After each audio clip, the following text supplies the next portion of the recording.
pessoal, meu nome é Aline, eu sou professora de História e eu estou aqui para falar com vocês sobre a Revolução Industrial.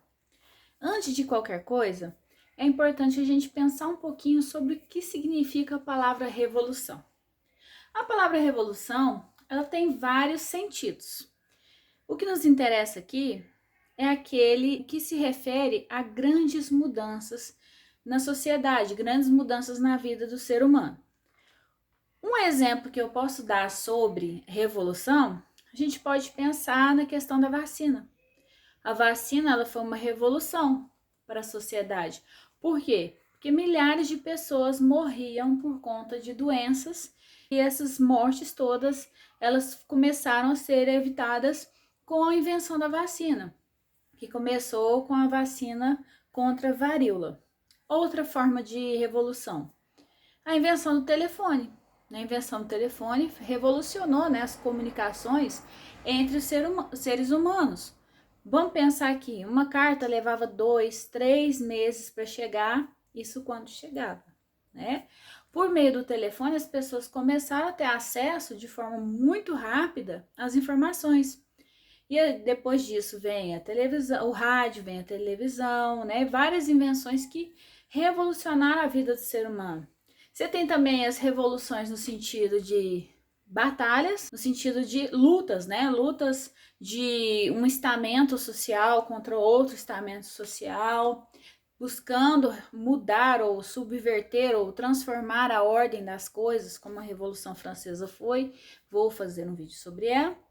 E a gente tem a Revolução Industrial. O que foi a Revolução Industrial? Ela começou na Inglaterra, que reuniu várias condições favoráveis para isso, né? Principalmente porque acumulou muito dinheiro, acumulou muito capital durante o reinado da Rainha Elizabeth I. Em virtude disso, tinha em caixa muito ouro, muita prata, né? Tinha metais preciosos. Também destacou-se na navegação. Outro fator, tinha minas de carvão e ferro em abundância. Para além disso, tinha estabilidade política que foi conquistada com a Revolução Gloriosa em 1688, assim, de forma bastante resumida, né? O processo a gente sabe que não foi tão tranquilo, né? Você teve vários reis após a Rainha Elizabeth I, cada um mais conturbado que o outro, até chegar à figura do Guilherme de Orange, né, que assinou a Bill of Rights em 1688, e aí adotaram um sistema parlamentarista na Inglaterra. Parlamentarismo que consiste em quê? Você tem um chefe de Estado e um chefe de governo, em que o chefe de Estado é a rainha, o rei ou o presidente, e o chefe de governo é o primeiro-ministro ou o premier, certo? E quem governa efetivamente, administra o país, é o premier, o primeiro-ministro, certo? E o chefe de Estado, ele tem mais um papel diplomático. Então a gente vai ver que a Revolução Gloriosa, ela vai conferir essa estabilidade política para a Inglaterra e vai favorecer a implementação, né, dessa mudança nas formas de produzir dentro da Inglaterra. E além disso, a gente vai ver o quê? Que as invenções que vão ser feitas, né, e colocadas à disposição dos industriais vão favorecer muito a aceleração na produção. Porque qual que era o objetivo? Era produzir mais rápido, né, produzir em menor tempo e atender os mercados que necessitavam desses produtos ingleses. E a produção tal como era, né, uma produção artesanal, não conseguiria atender o ímpeto, né, de exportar da Inglaterra. A gente tem que pensar no seguinte: qual que é a diferença, né, entre essas modalidades de produção? A primeira forma do ser humano produzir, obviamente, foi o artesanato. Você pega a matéria-prima, você confecciona, né, você tem as ferramentas, você confecciona, por exemplo, essa blusa aqui de tricô. A artesã, ela compra a linha, ela compra as agulhas, ela trabalha no tempo dela, ela não tem um chefe que controla, né, quanto ela está produzindo. E aí, quando ela acaba, ela vende e o lucro é dela, certo? Depois, você tem a manufatura. O que é manufatura? São oficinas E nessas oficinas, essas pessoas elas se organizam para produzir. De que forma? Eu sou a dona da oficina, o espaço é meu, as ferramentas são minhas, a matéria-prima é minha e eu contrato artesãos para trabalhar na minha oficina por um determinado período. Posso pagar pelas horas que eles estão dispondo ali do trabalho deles, ou posso pagar por peça também, para estimular essa produção. Só que eles viram que essa forma de produzir ainda não atendia a demanda. E aí começaram a surgir as máquinas. E essas máquinas elas começaram a ser utilizadas dentro do ambiente fabril. E isso foi chamado de maquinofatura, que é esse uso de máquinas. Essa revolução ela vai fazer surgir também dois novos grupos sociais aí. Que grupos sociais são esses?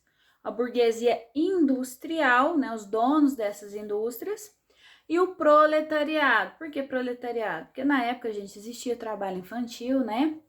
E os proletários, eles eram conhecidos por ter muitos filhos, né? A gente ainda não tinha os métodos contraceptivos. E aí, ia o pai trabalhar e aquela escadinha, né, de filhinhos atrás, né? A prole dele, os filhos. E aí ganha sentido de proletariado ou operariado, né? E você vê uma distância, uma discrepância muito grande entre esses grupos sociais. Por quê? De um lado, a burguesia industrial colhendo lucros, cada vez mais rica, vivendo em palacetes.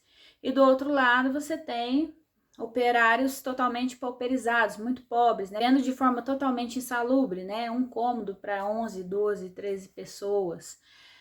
Bairros operários que nasciam ali ao redor das indústrias de forma totalmente desordenada, sem saneamento básico nenhum, sem nenhuma estrutura, sem nenhuma condição. As indústrias também não eram exemplo, né, de um lugar salubre, muitas vezes insalubre, fechadas, mal ventiladas, com péssimas condições de trabalho também. Entre o século 18 e 19, essa revolução industrial ela vai se concentrar na Inglaterra, e uma invenção que vai revolucionar na indústria têxtil vai ser a invenção do tear mecânico, que era capaz de fabricar tecidos de lã e tecidos de algodão. Em 1769, James Watt vai inventar o quê? As máquinas a vapor, o motor a vapor. E esse motor a vapor que vai revolucionar também nessa revolução, porque vai aumentar a velocidade não só das máquinas, como também vai fazer surgir as locomotivas a vapor, os barcos a vapor, o que vai aumentar muito a velocidade de transporte, e tanto de pessoas quanto de mercadorias. E uma das questões que se coloca assim com bastante destaque é que a vida das pessoas ela começou a ser determinada pelo tempo do relógio. Se antes o homem do campo, né, o cara que estava acostumado a trabalhar no campo, ele acordava na hora que o galo cantava, ia dormir na hora que o sol se punha, ele passou a ter um tempo absolutamente regrado pelo relógio. Ele tinha horário de entrada, ele tinha horário de almoço, ele tinha horário de saída, e essas pessoas elas tiveram que se adaptar de uma forma bastante brusca, porque a maioria desses operários que trabalhavam nas fábricas, eles tinham vindo do campo, né? Houve os cercamentos na Inglaterra, que era o quê?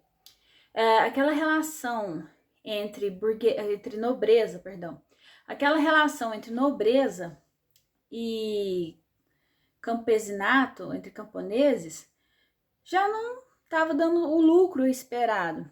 E aí, essa nobreza decidiu produzir o quê? Produzir lã, criar ovelha. E para criar ovelha, você não precisa de tanta mão de obra como para plantar. E aí resolveram fazer os cercamentos, ou seja, cercar o campo, e expulsaram esses camponeses dessas terras, e eles foram procurar empregos nessas fábricas. Então esse pessoal, eles estavam acostumados de maneira secular, estavam gerações e gerações no campo, eles estavam muito acostumados a viver no campo.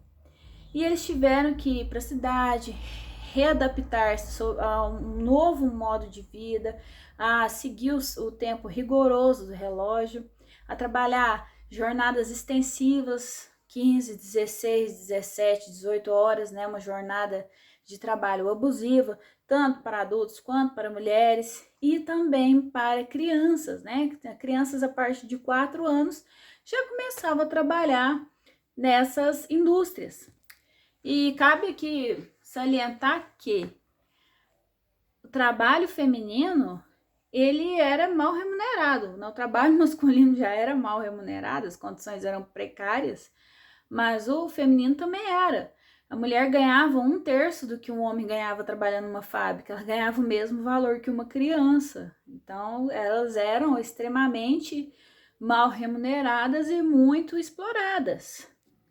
E é em razão disso que surgiram movimentos operários que questionavam essa exploração, que questionavam essas péssimas condições de trabalho, né? Algumas associações que foram chamadas de trade unions. Você tem também a figura dos ludistas. Quem eram os ludistas? Eram seguidores, né, de um rapaz chamado Ned Ludd. E esse Ned Ludd, ele falava que a vida do trabalhador piorou muito depois do surgimento das máquinas. E ele propunha que as máquinas fossem destruídas. Então, em alguns episódios, alguns operários, eles entravam em fábricas e provocavam uma verdadeira quebradeira dentro dessas fábricas, achando que isso resolveria o problema, né?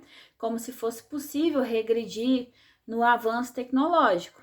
No início do século XIX, começa a surgir os primeiros sindicatos, né, as primeiras organizações visando defender os direitos desses trabalhadores. Eles entenderam que a força deles estava em se unir, né? A partir do momento que eles se uniam, eles podiam ter força para reivindicar direitos, para cobrar melhores condições. E foi o que aconteceu, né? A partir da luta operária, eles conseguiram, né, obter algumas vitórias. Fizeram greves, né? Fizeram muitas greves, foram reprimidos por muitas vezes com violência, mas conseguiram alguns direitos que eu vou citar agora para vocês. Proibição do trabalho infantil, né? Uma proibição extremamente importante. A redução da jornada de trabalho também foi gradativamente, ela foi diminuindo, né? De 12, 10 até chegar a 8 horas. Outras proibições também, né, das jornadas, como já disse, dessas jornadas extensivas. E além disso, a questão do trabalho nas minas de carvão, que era um trabalho extremamente insalubre, era um trabalho terrível, e isso foi disciplinado também. Então, pessoal, assim, de uma forma bem resumida, é isso que eu tenho para passar para vocês sobre a Revolução Industrial, né? E eu não vou falar agora da segunda e da terceira fase da Revolução Industrial, vou falar em outro vídeo sobre isso. E eu gostaria que você que está aí do outro lado ajudasse o canal, se inscrevesse, clicasse no sininho para receber as notificações. E nesse momento de Covid, né, se cuida, use máscara, álcool gel, evite aglomerações, né? Fique em casa para se proteger, que é a melhor coisa que você faz.